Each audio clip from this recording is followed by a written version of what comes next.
Des dizaines de jeunes à genoux dans cette cour, certains les mains derrière la tête, d'autres menottés. La police vient de procéder à 151 interpellations à Mantes-la-Jolie en marge du mouvement des lycéens. Voilà une classe qui se tient sage.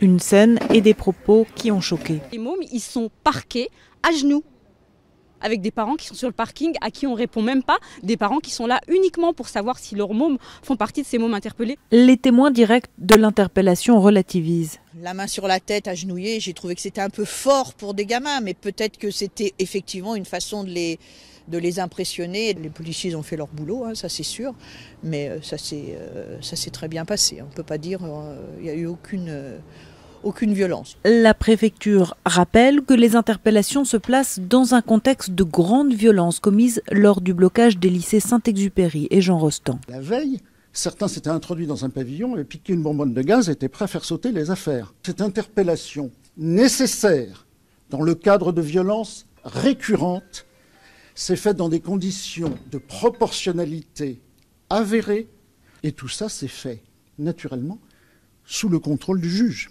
Le défenseur des droits a ouvert une enquête sur les conditions dans lesquelles se sont déroulées les interpellations de lycéens à Mantes-la-Jolie. Une procédure administrative a d'autre part été engagée pour savoir qui a filmé et diffusé ces images. Il est interdit en France de diffuser les images d'une personne identifiable, menottée ou entravée. Interdit également de diffuser des images de mineurs reconnaissables sans l'autorisation de leurs parents.